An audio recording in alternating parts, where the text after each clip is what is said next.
CPI da Covid-19. A gente mostra como foi o início dos trabalhos e o que esperar das investigações no Senado. E a gente também fala de atraso na merenda escolar. Tem prefeitura demorando a entregar os chamados kits alimentação no Ceará. O Ponto Poder está no ar.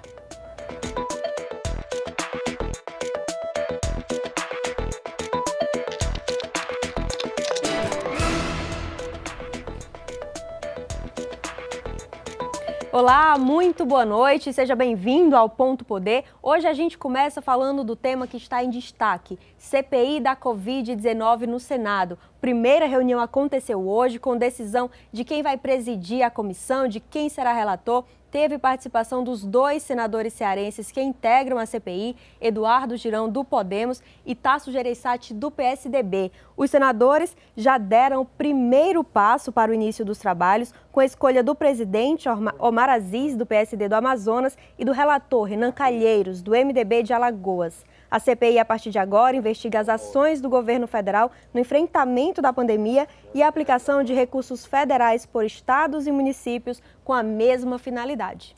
Pois é, mas olha, não foi uma instalação só de consensos não, viu? Durante a instalação da CPI hoje pela manhã lá no Senado, também o clima era de muita disputa nos bastidores até a última hora. Isso envolveu inclusive senador cearense. Para falar mais desse assunto, a gente chama no Ponto Poder o repórter Igor Cavalcante, direto da redação do Sistema Verdes Mares. Igor, muito boa noite, é um prazer ter você aqui com a gente hoje. Vamos lá falar aqui, está aqui já o Igor. Igor, conta pra gente como é que foi o clima lá na instalação da CPI hoje no Senado. Boa noite, William, Jéssica, boa noite a todos que nos acompanham. O clima é aquele clima típico de início de trabalho mesmo de CPI, né? Com o governo, a base governista ali tentando, de todas as formas ali, tentar atrasar, tentar postergar um pouco ali o início dos trabalhos, né? Então, a base ali da oposição, no caso, tentando acelerar o processo. No fim, como já era previsto, houve ali a formação dos primeiros das funções chaves ali do governo, da CPI, né? Vou só repassar aqui os nomes. Ficou definido o seguinte: Omar Aziz, do PSD, ficou como presidente da CPI. Já Randolph Rodrigues, da Rede Sustentabilidade, ficou como vice. E Renan Calheiros ficou na relatoria. Esse cenário, William e Jéssica, também é um dos piores cenários possíveis para o governo. Isso porque a maioria desses nomes, também dos nomes que compõem a CPI, são nomes da oposição. A gente pode traçar um cenário aí como uma certa até negligência do governo em tentar frear essa CPI. Isso porque desde o começo já estava desenhado um pouco esse cenário e o governo não tentou ali colocar nomes mais fortes, não tentou frear de forma muito efetiva essa formação desse colegiado. Isso aconteceu já na véspera, já com os nomes praticamente definidos. A Carla Zambelli, por exemplo, apoiadora do governo, aliada de primeira ordem, tentou via justiça, barrar a nomeação de Renan Calheiros, mas foi uma tentativa ali que já fracassou e o Renan acabou nomeado e agora o cenário fica bem difícil para o governo. Igor, e inclusive todo esse processo de articulação teve um nome cearense que foi candidato a presidente, o senador Eduardo Girão. Eu gostaria de saber como é que foi essa participação dos cearenses hoje nessa primeira reunião, tanto Girão como Tasso Gereissati. A gente pode dizer que Tasso e Girão estão de lados opostos nesse cenário, né? Isso porque Tasso foi um dos primeiros a se manifestar a favor da CPI e ele também sempre quis que ela ficasse focada ali no governo federal, né? Na conduta do presidente Jair Bolsonaro. Depois que foi imposta, né? Que foi instalada a CPI, ele não se manifestou, né? Ao longo do dia. Já Eduardo Girão se manifestou, pediu equilíbrio, pediu um caráter mais técnico na CPI.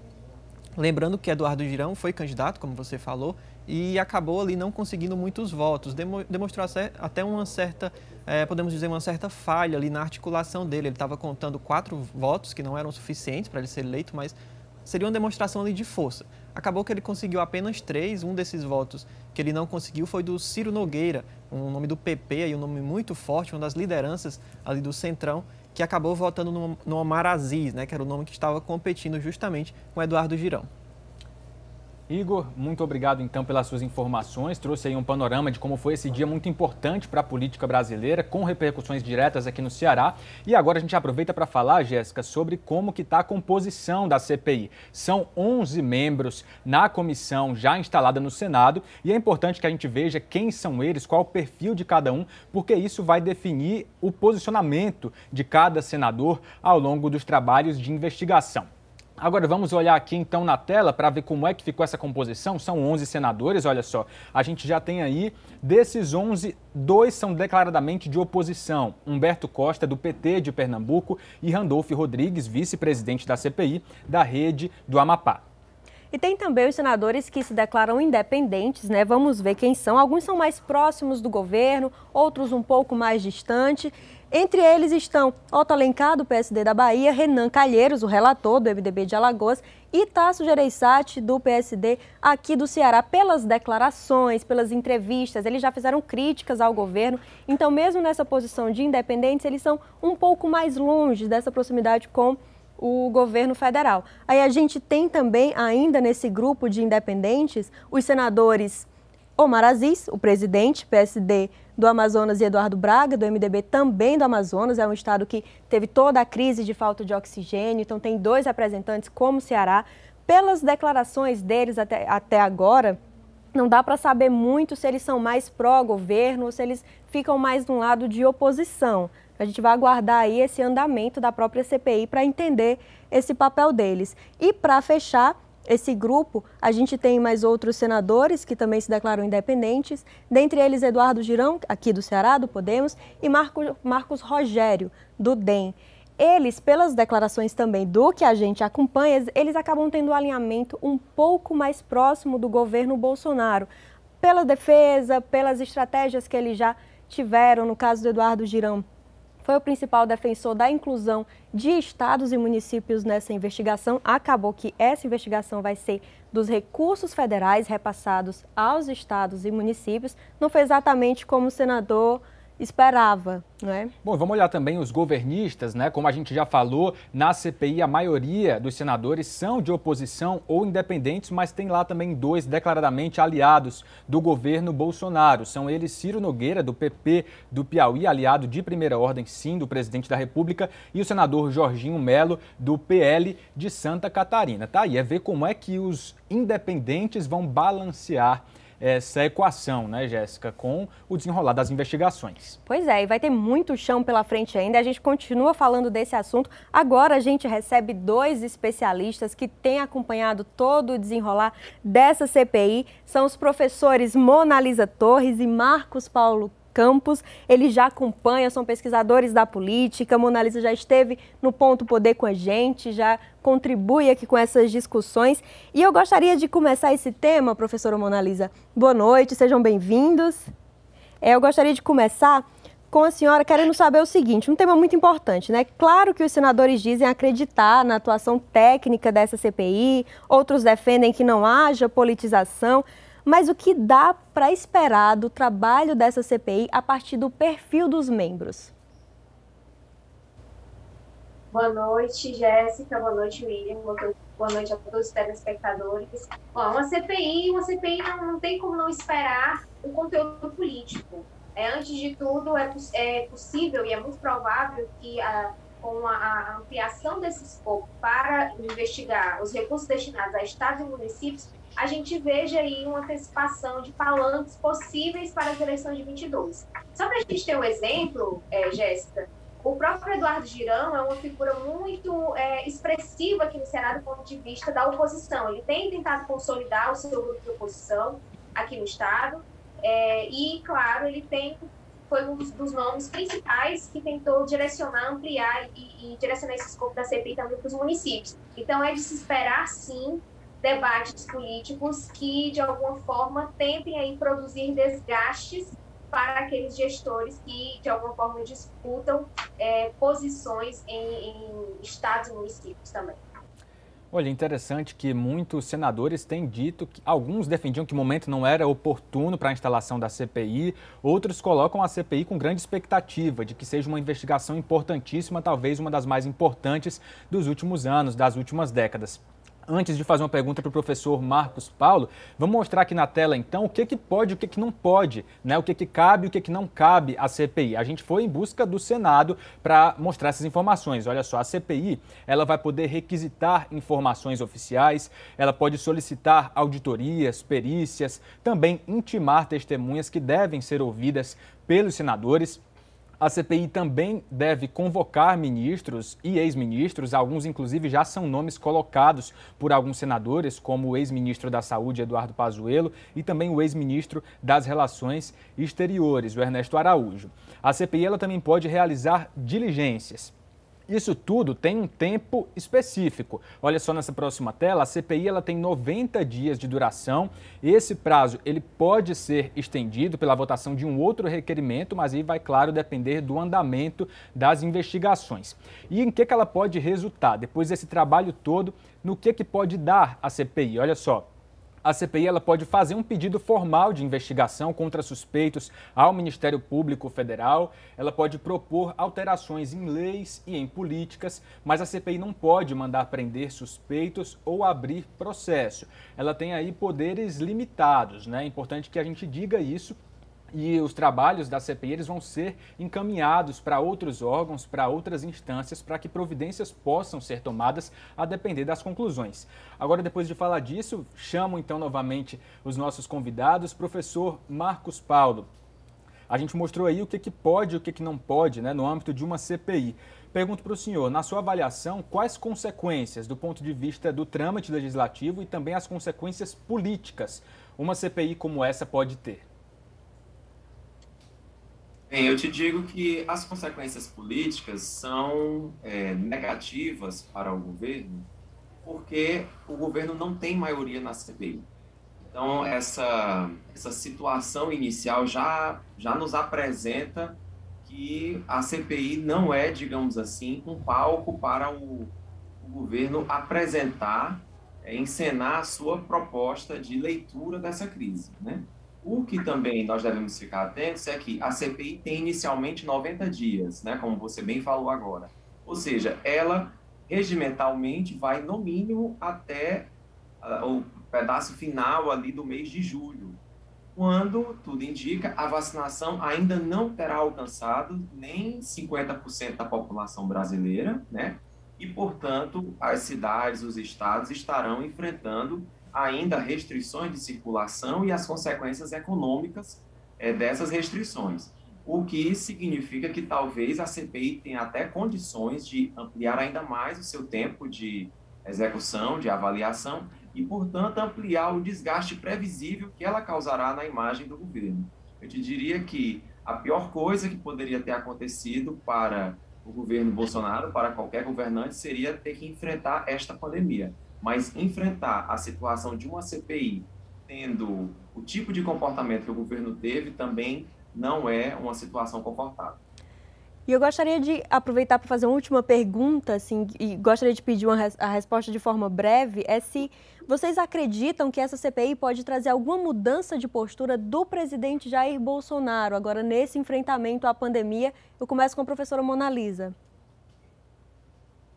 Oi, Jéssica. Bom, ao longo desses anos do governo Bolsonaro, o que a gente tem observado é que a política do governo é muito ainda de palanque. O presidente ainda não saiu do palanque, então ele fica ali naquela tentativa de equilibrar, de um lado, a base de apoio dele, essa base mais ideológica, a que ele fala, então a que ele direciona o seu discurso, mas, ao mesmo tempo que ele faz isso, ele perde do ponto de vista da interação com as outras instituições e não consegue governar. Então, a gente tem como consequência uma paralisia do ponto de vista do governo. Então, assim, se espera com essa pandemia, com essa CPI, que a partir de uma pressão maior por parte do Legislativo, que vai ter digamos assim, um aumento desse tensionamento, espera-se que ele tenha uma mudança de postura. Mas o que a gente tem observado até agora, e esse é o grande dilema, né? É que o que tem mantido ainda essa base, esse percentual de mais ou menos 30% de apoio ao governo Bolsonaro é a manutenção desse discurso de antipolítica e dessa postura de enfrentamento às instituições. Acho que a gente vai ter que esperar um pouquinho para ver os desdobramentos da CPI, mas eu tenho sérias desconfianças de que a gente não tem aí muitas mudanças do ponto de vista prático para o enfrentamento, a gestão e o enfrentamento da pandemia. Professor Marcos Paulo, e você? Bem, desde o início do governo, ou até já na campanha, né, o presidente Bolsonaro e o seu grupo político, sua família, quando eles são questionados, eles costumam fortalecer ainda mais o que já defendiam, né? Nós vimos isso no contexto da crise, por exemplo, com a Polícia Federal, que culminou com a saída do ex-ministro Sérgio Moro. Nós vimos isso no enfrentamento, por exemplo, com a questão das vacinas, quando o governo passou mais de 2 ou 3 meses relutando discutir o tema das vacinas e deixou para fazer as compras mais tardiamente, né? E eu não penso que será diferente agora. Eu penso que os questionamentos que a CPI irá levantar vão inspirar talvez uma atitude ainda mais radicalizada do presidente da República, que pensa com essa postura, né, manter uma quantidade de seguidores, eleitores, com os quais ele imagina serem mais fiéis e que vão estar com ele, principalmente, né, no primeiro turno das eleições do ano que vem. Eu não imagino que o presidente mude seu comportamento por causa da CPI. Professor Marcos Paulo, professora Monalisa Torres, mais uma vez, muito obrigado pela participação dos dois, pelas contribuições, para que a gente possa entender melhor um cenário tão complexo como esse que a gente está vivendo. Mais uma vez, muito obrigado aos dois. Sempre um prazer. Muito obrigado. E o Ponto Poder vai para um rápido intervalo. Daqui a pouco a gente está de volta falando sobre o atraso na entrega do kit alimentação, aquela merenda escolar que as prefeituras têm distribuído às famílias nesse período da pandemia. A gente volta já.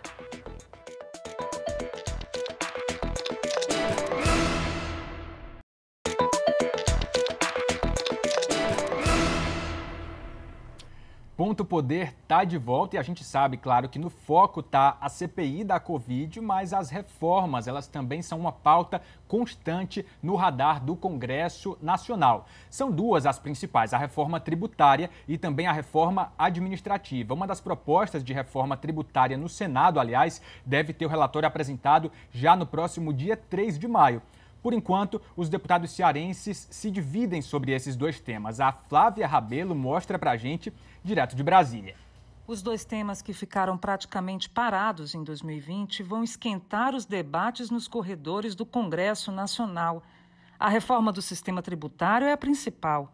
A reforma administrativa, que é a mais polêmica, pode mexer com milhares de servidores públicos federais, estaduais e dos municípios. Mesmo o governo tendo aqui a base ampla para aprovar qualquer coisa que queira, só mandou para o Congresso a reforma da Previdência, que cortou na carne de quem mais precisava, e a reforma administrativa, que não tramitou desde o ano passado, mesmo com a base do governo sendo forte. Se a gente tiver o mínimo de organização, de enxugamento, para um Estado ser eficiente, eu não gosto de falar nem mínimo nem máximo, acho que um Estado eficiente, acredito que a gente pode ter um resultado muito positivo para essa nação decolar. A reforma administrativa, na verdade, é uma imposição do Guedes que visa fortemente a desconstrução do Estado protetor, do Estado indutor e do Estado que desenvolve políticas públicas de proteção aos cidadãos e às cidadãs.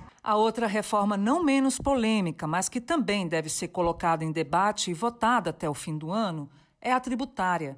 Os textos que tramitam no Congresso partem do princípio da simplificação na hora de cobrar o imposto do contribuinte. Vivemos num país cuja legislação tributária é tão difícil que nem mesmo o fisco sabe aplicar de forma correta. Isso resulta em insegurança jurídica, impostos altíssimos e esvaziamento do empreendedorismo nacional. No Brasil, para ter a credibilidade necessária, precisa avançar na pauta das reformas. Nós estamos devendo.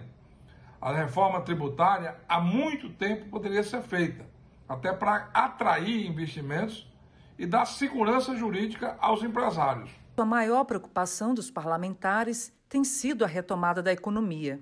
De forma habitual e equivocada, a dupla Bolsonaro e Guedes trata o funcionalismo público como inimigo do Estado. O momento não é oportuno, temos que concentrar esforços no enfrentamento da pandemia e depois abrirmos um amplo debate sobre esse tema. Depois da aprovação da lei orçamentária aqui no Congresso, Câmara e Senado devem intensificar os trabalhos das reformas administrativa e tributária. E em meio a toda essa crise da pandemia, a esperança da população segue sendo na vacinação. Ontem, no entanto, o país sofreu outro revés. A Anvisa negou o uso da vacina russa Sputnik V. Só o Ceará prevê a compra de mais de 5,8 milhões de doses. Vamos acompanhar mais informações na reportagem de Flávio Roveri. 5,87 milhões de doses. Com a quantidade contratada pelo governo do estado junto ao Fundo Soberano Russo, o Ceará conseguiria vacinar cerca de 30% de sua população. O montante não deve ser todo destinado ao Ceará, mas incluído no Plano Nacional de Imunização, podendo ajudar a acelerar a vacinação no país. Mas não tem sido simples nem rápido o processo de aquisição da Sputnik V, que começou oficialmente no dia 16 de março, com a autorização da compra por parte da Assembleia Legislativa. De lá para cá, o caso já foi tema de várias reuniões, cobranças por parte do governador e inclusive judicialização, até que ontem veio a decisão da Anvisa de vetar o uso emergencial. Nas redes sociais, o governador se pronunciou, disse que respeita a decisão da agência, mas expressou decepção e estranheza, ressaltando que a vacina já é usada em muitos países com eficácia demonstrada. Sancionada em março, uma lei federal já prevê que a Anvisa conceda autorização para a importação, distribuição e aplicação de vacinas, mesmo sem um registro sanitário definitivo. Mas, para isso, elas já têm que ter sido aprovadas por agências equivalentes à Anvisa em outros países, certificadas pela Organização Mundial da Saúde. A lei prevê um prazo de 7 dias úteis para a resposta da Anvisa.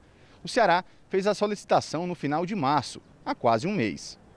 A vacina Sputnik V já foi aprovada anteriormente em outros 60 países, 9 deles da América Latina: Argentina, Bolívia, Paraguai, Venezuela, Guatemala, Honduras, México, Nicarágua e Panamá já fazem o uso emergencial da vacina russa. O último país a liberar a Sputnik V foi a Índia, no dia 12, após a conclusão dos ensaios clínicos de fase 3. Dados publicados em fevereiro na revista científica britânica The Lancet, uma das mais importantes do mundo, revelaram taxa de eficácia superior a 91% da Sputnik V contra a Covid-19. Mas nem os estudos já publicados, nem a liberação para uso emergencial em outros países foram suficientes para acelerar o processo no Brasil. Na última quinta-feira, se encerrou uma missão do Consórcio Nordeste em Moscou. Os governadores da região compraram de forma conjunta 37 milhões de doses e foram à Rússia tentar agilizar o trâmite. A Anvisa alegava não ter tido acesso a dados sobre qualidade, eficácia e segurança do imunizante. Nós visitamos as duas principais empresas que já são parceiras do Fundo Soberano Russo, que fazem a distribuição da vacina para o México, para a Argentina, para a Bolívia, para o Paraguai, para vários países. Bom, e os governadores do Nordeste se reuniram hoje com um representante do Fundo Soberano Russo. Na pauta está a discussão do que pode ser feito agora para viabilizar a compra das vacinas. É importante lembrar que, por enquanto, não houve pagamento de nenhum dos estados que já efetuaram contratos, já sinalizaram a intenção de compra de doses do imunizante. A compra, de fato, só vai ser efetuada, o dinheiro só vai ser liberado quando a Anvisa aprovar a liberação da Sputnik, o uso da Sputnik V aqui no Brasil. Agora, gente, vamos mudar de assunto para falar de um assunto muito sério. Olha só, na pandemia a gente sabe que os impactos econômicos são vários, financeiros também, e um deles envolve as famílias que têm crianças, que têm filhos em idade escolar. Isso porque longe das salas de aula, a merenda escolar, que é muito importante para algumas famílias, agora é entregue a partir dos kits alimentação. Mas tem muitas prefeituras aqui no estado com essas entregas atrasadas. A repórter Alessandra Castro mostra pra gente. Ela me pediu um pão, e eu não tinha o dinheiro para dar. Mas também foi só por esse momento, porque eu corri atrás. Porque é muito difícil você ver um filho lhe pedir uma coisa e você não tem para dar. O relato emocionado é da Viviane, mãe da pequena Sofia, de 10 anos. Com a filha fora da sala de aula, as refeições que eram feitas na escola Genciano Guerreiro de Brito, da rede pública de Maracanaú, agora são uma preocupação diária.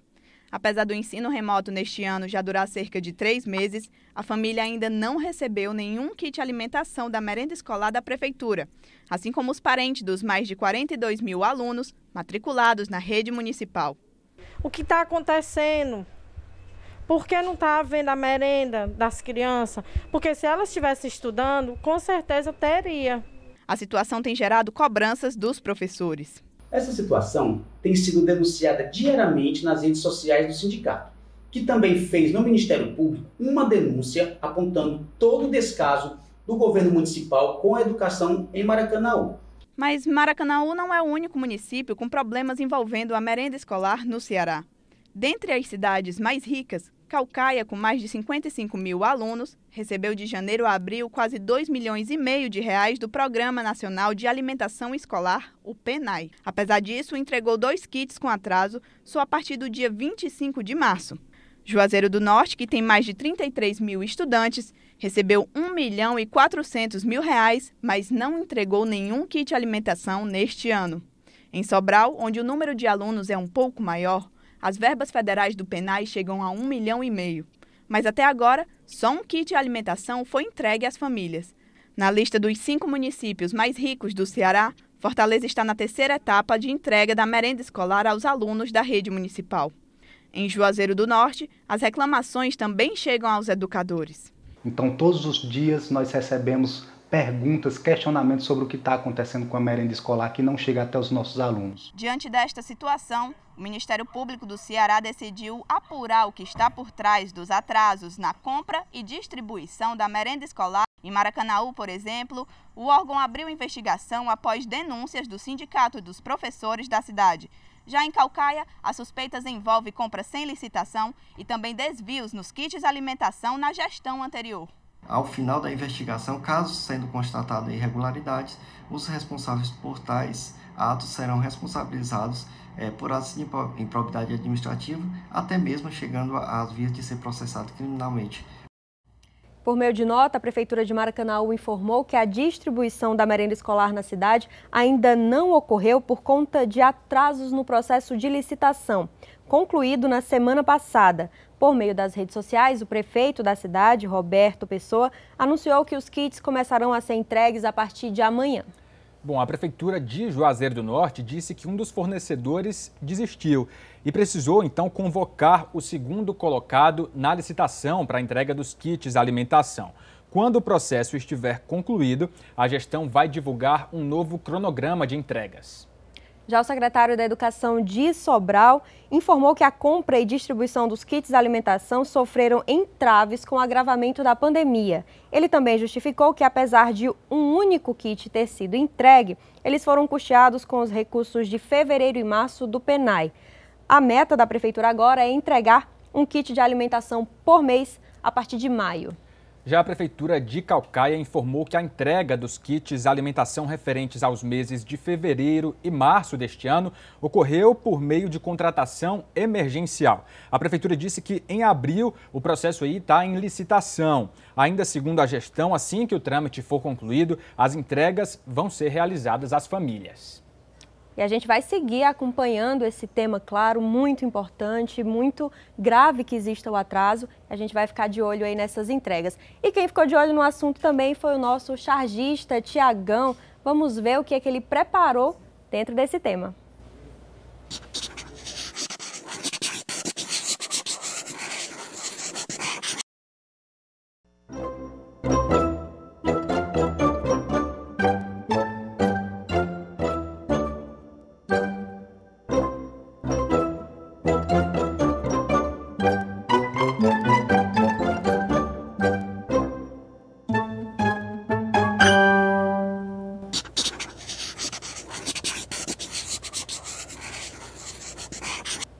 Pois é, tá aí o recado do Tiagão, e lentidão assim não justifica, né? Neste momento, a educação é prioridade e a assistência às famílias tem que ser garantida sim.